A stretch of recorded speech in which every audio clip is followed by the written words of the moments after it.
Dirja sudah mengetahui garis besar latar belakang Wira dan tahu bahwa Wira memiliki andil dalam mengalahkan bangsa Agrel. Namun, dia tidak peduli. Berhubung tidak diberi penghargaan dari istana, itu berarti raja tidak mengakuinya. Jika begitu, berjasa atau tidak sama sekali tidak penting. Awalnya, Dirja tidak ingin langsung menyerang Wira karena mendengar bahwa faksi Kemal lumayan menyukai Wira. Namun, dia tidak peduli lagi. Penurunan pangkatnya kali ini adalah usul Kemal.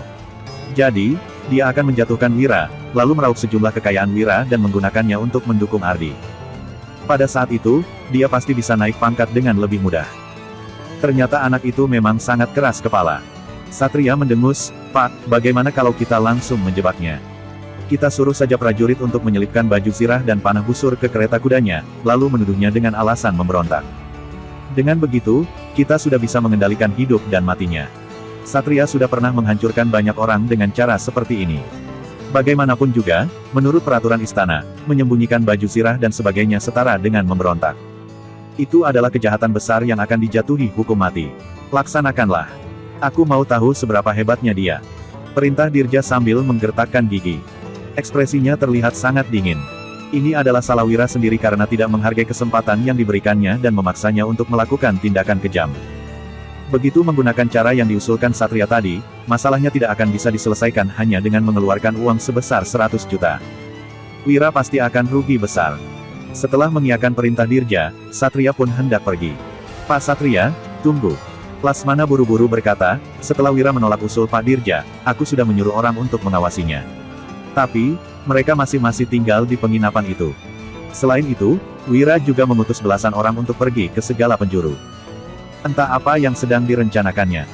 Dirja mencibir, apa lagi yang bisa dilakukannya?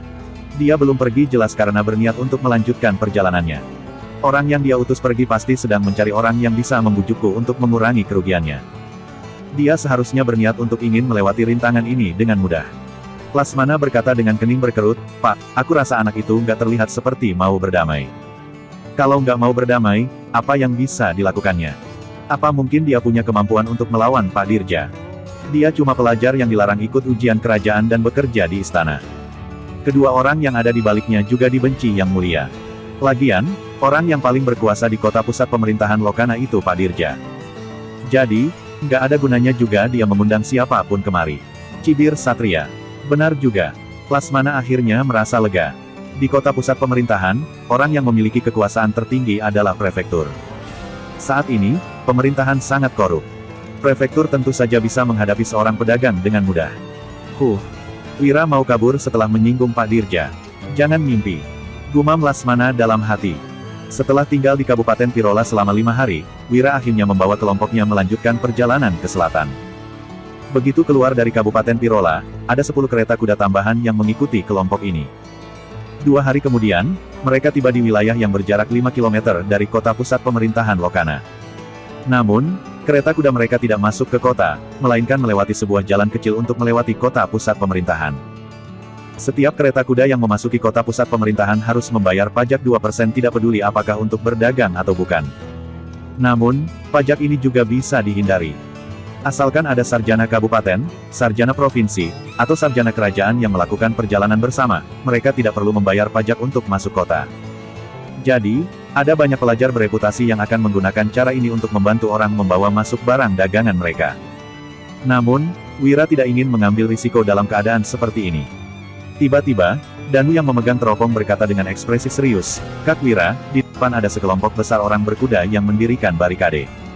Sepertinya mereka mau menghentikan kita." Wira mengambil teropong itu dan melihat situasinya. Di persimpangan jalan di depan, sekelompok prajurit yang mengenakan baju zirah dan memegang busur panah sedang memeriksa kereta barang yang keluar masuk kota. Biasanya, orang yang mendirikan barikade untuk inspeksi barang hanyalah 10-20 orang. Namun, jumlah orangnya saat ini malah ada lebih dari 200 orang dan semuanya juga bersenjata lengkap. Wira langsung berkata dengan ekspresi suram, "Putar balik. Coba kita lihat jalur satunya lagi." Meskipun sudah melakukan persiapan untuk melawan, Wira tetap merasa lebih baik menghindar jika memungkinkan. Kelompok kereta kuda mereka pun berbalik dan berjalan selama 2 jam sebelum sampai ke jalur satunya lagi. Danu melihat melalui teropong, lalu berkata dengan kening berkerut, "Kak Wira, jalan di sini juga dibarikade." Orang di sini malah lebih banyak dari yang sebelumnya, mungkin ada sekitar 300 orang dan semuanya juga bersenjata lengkap. Wira menjawab, kalau begitu, ayo kita lihat apa mau mereka. Kedua jalur untuk melewati kota pusat pemerintahan yang bisa dilewati kereta kuda sudah dibarikade dengan ketat. Hal ini sangatlah mencurigakan. Kelompok Wira meneruskan perjalanan mereka dan tiba di persimpangan jalan yang dijaga oleh lebih dari 300 prajurit. Sebagian prajurit itu terlihat gemuk dan kuat, sedangkan sebagian besarnya terlihat kurus hingga baju sirah mereka juga sangat longgar. Ada banyak prajurit yang menggosok-gosok tangan mereka dan juga ingusan karena kedinginan. Di belakang pasukan itu, terdapat sebuah kereta kuda mewah. Di dalam kereta kuda, ada kompor arang yang sedang menyala. Panci perunggu yang terletak di atasnya sedang memanggang daging dan mengeluarkan aroma lesat. Seorang prajurit dalam kereta kuda yang mencium aroma itu pun menelan ludah, lalu menuangkan arak dengan hati-hati. Di sisi lain, Satria sedang bersandar di dalam kereta kuda. Dia yang sudah agak mabuk menghabiskan arak dalam mangkuknya, lalu melempar mangkuk itu ke atas meja dan memaki, sialan. Lambat sekali jalan Wira. Aku sudah menunggunya di sini selama 3 hari. Pokoknya, aku harus merampas sejumlah besar uangnya. Prajurit di samping Satria tidak berani menyahut dan lanjut menuangkan arak untuknya. Setelah menghabiskan semangkuk arak itu lagi, Satria memakan sepotong daging kambing dan memaki sambil mengunyah, dasar anak nggak tahu diri. Kenapa nggak serahkan uangnya saja dengan patuh? Gara-gara dia, aku jadi harus menunggu dalam kedinginan di sini. Kalau dia sudah sampai, aku pasti akan memberinya pelajaran. Setelah memutuskan untuk menghadapi Wira, Dirja memerintahkan Satria untuk mengerahkan prajuritnya, sedangkan Lasmana bertanggung jawab untuk mengawasi pergerakan Wira. Namun, orang-orang yang diutus Lasmana untuk mengikuti Wira sudah dipukul mundur sehingga Satria tidak mengetahui keberadaan Wira sekarang. Oleh karena itu, Satria hanya bisa menempatkan pasukan komando daerah di beberapa persimpangan untuk berjaga dengan ketat. Tiba-tiba, seorang prajurit berlari mendekat dan berkata, "Pak, sepertinya orang yang kamu tunggu sudah tiba." Satria langsung keluar dengan mengambil pedangnya. Sementara itu, prajurit yang berada di dalam kereta kuda buru-buru meletakkan botol arak dan memasukkan sepotong daging ke mulutnya.